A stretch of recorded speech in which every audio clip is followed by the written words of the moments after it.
Okay, let's just jump right into this explainer. Today we're talking about Lesson 14, Critical Thinking in the Academy, and really how to become an intellectual detective. We're going to completely transform the way you read, taking it from this passive sponge-like absorption into an active, even thrilling investigation. This isn't just about staring at words on a page. It's about reading between the lines, right? Looking behind the lines and seeing right through the author's hidden intentions. Let's get into it. So, right off the bat, there's a huge difference between an uncritical reader and a critical one. An uncritical reader basically treats a text like a flawless mirror reflecting absolute truth. They just swallow claims whole and take whatever is said as unquestionable, concrete fact. But a critical reader, well, they know that mirror is shaped by the person holding it. They actively evaluate texts by rigorously questioning the information and the points of view presented. Instead of just accepting things at face value, they're constantly asking, okay, why is the author showing you this? And more importantly, what are they leaving out? To build out your investigator's toolkit today, we're going to hit 4 key areas: the critical reading mindset, perspective and stance, evaluating source reliability, and finally, asking the right critical questions. All right, Section 1, the critical reading mindset. Let's see how to build this foundation.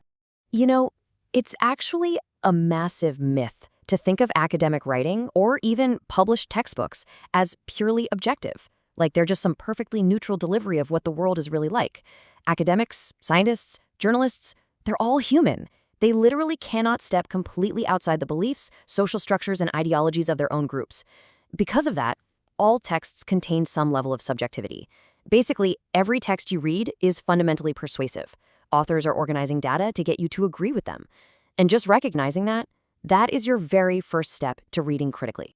Moving on to Section 2, Perspective and Stance, let's uncover those invisible forces at play. Think of perspective as the specific lens an author chooses to look through. And obviously, this lens shapes everything they see and everything they show you.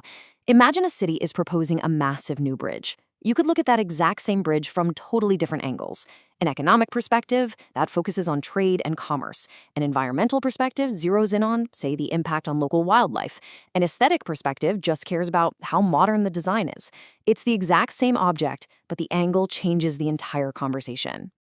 And that chosen perspective leads directly to the author's stance. Stance is basically their subjective yet evidence-based attitude toward the topic. If an author writes about our imaginary bridge using a purely environmental perspective, their stance is probably going to be pretty critical of the project. But if they're looking through an economic lens, they might be wildly supportive. And look, subjectivity isn't necessarily a bad thing. It's based on observation and evidence. But as a critical reader, your job is to actively identify what that stance actually is. So how do we actually spot that stance? Well, you do it by looking at the contrast between objective facts and subjective language. For instance, if someone writes, "The earthquake struck at 0945 on a scale of 7.5, that's an unvarnished fact, purely objective. But if they say, "The effects of the earthquake are devastating," that's an evaluation. That single word, devastating, is an interpretation of the facts. Academic texts are essentially a woven fabric of both. Authors use objective data as the foundation, but they weave in subjective language to reveal their stance and push their argument. Spotting those evaluative words is exactly how you catch when an author shifts from merely reporting the news to actively persuading you.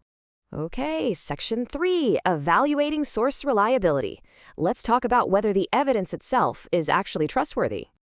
This brings up a really fundamental question. In an age where we have endless information at our fingertips, what actually makes a text reliable? How do we really know what to trust? Generally speaking, a reliable text is written by experts and provides true, verifiable information. But how does that play out in the real world? Well, not all texts are created equal, right? If we look at a basic reliability ranking, a personal blog sits way down at a 1, low reliability, just because anyone can write anything without any oversight. A daily newspaper might be a 2.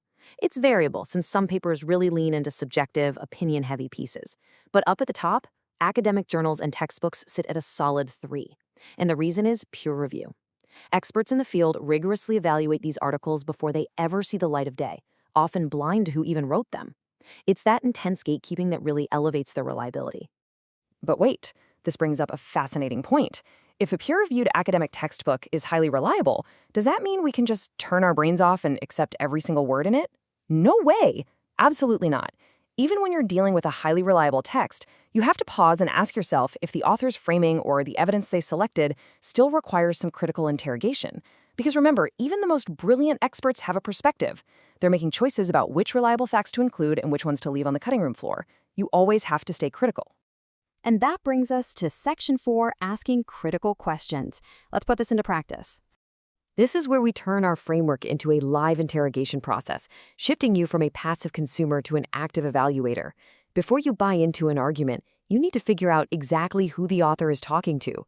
You need to scrutinize their writing style for those subjective adjectives. You've got to interrogate the evidence to see if it actually backs up their claims. And of course, check if their information is even still relevant today. Think of this as your investigator's checklist.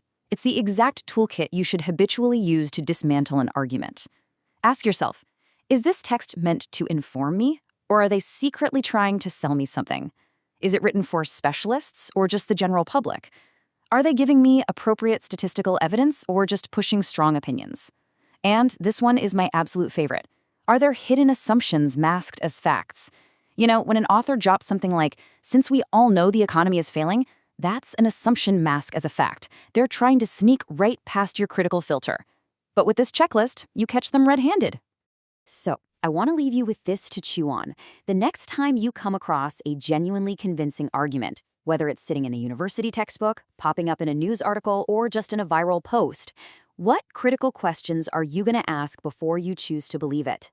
I really hope this explainer empowers you to form your own independent, evidence-based conclusions. Keep questioning, keep digging, because ultimately, the absolute most dangerous text you'll ever read is the one you accept without questioning.